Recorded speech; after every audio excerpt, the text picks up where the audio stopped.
The Photograph is a new movie directed by Stella Meggy, and this film stars Issa Rae and Lakeith Steinfeld.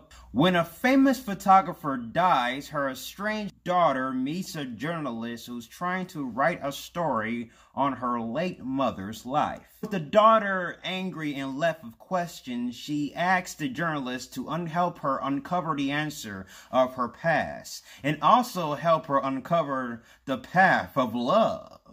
In this new Valentine's Day movie, and we have The Photograph. I saw The Photograph at a couple's night, and basically my theme song of that night was, "It's a couple's night, and I'm alone tonight."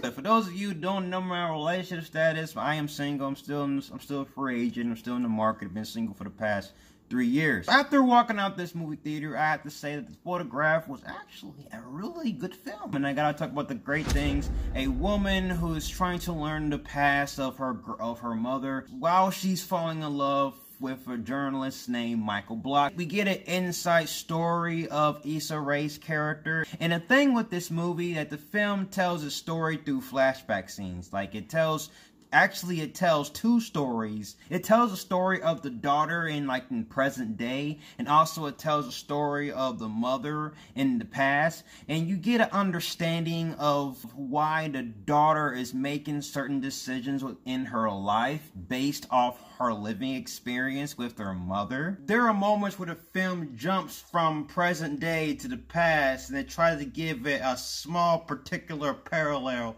to small particular situational moments. Basically impacts the character and makes the character to make drastic decisions. Within those layers, you get an understanding of why certain people,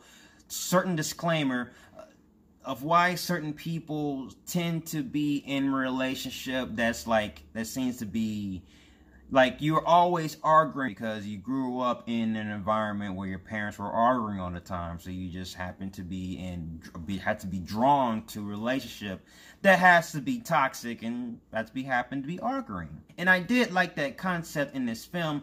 It has more of a message than your traditional rom-com. Good messages within this movie, as also it has some good convenient layers within the plot that makes it convenient, the reasons why, you have two characters fall in love with one another. And the chemistry between Lakeith Steinfeld and Issa Rae was just remarkable. It was pretty good.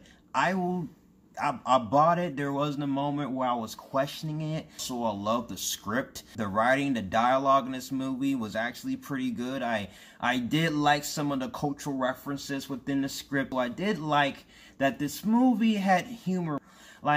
This film is a rom-com, but after leaving the film, reading a review saying it's a rom-com, I was baffled because when I was watching this movie, it didn't really feel like a rom-com. The characters wasn't trying to be funny. The film was funny, but the humor was natural. The characters were regular people. They acted normal. They just were they were pretty much in a regular, normal setting. There wasn't a moment where you felt characters were out of character at moments. I love the performances for Lakeith Steinfeld.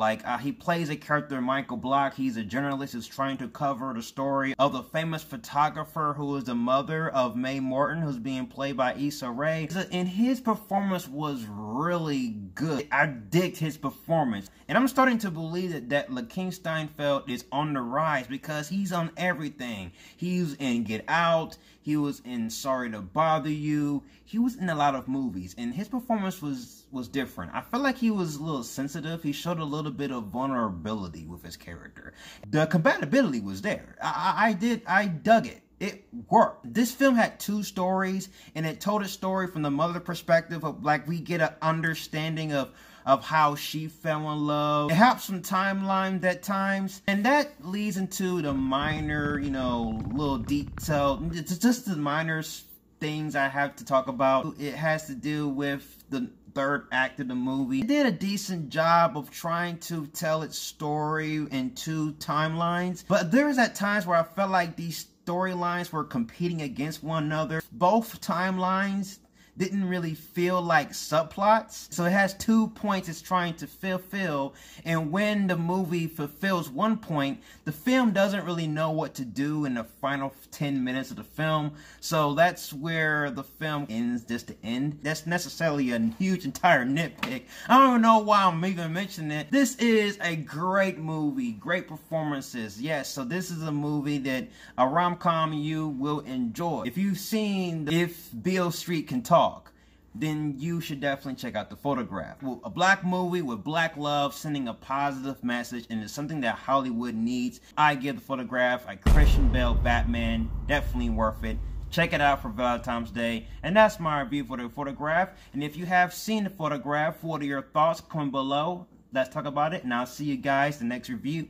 And if you like everything you see and you agree, subscribe to my channel and join me in the Batman family. I'll have more Batman-tastic reviews on the way. You have been warned. Till then, ciao.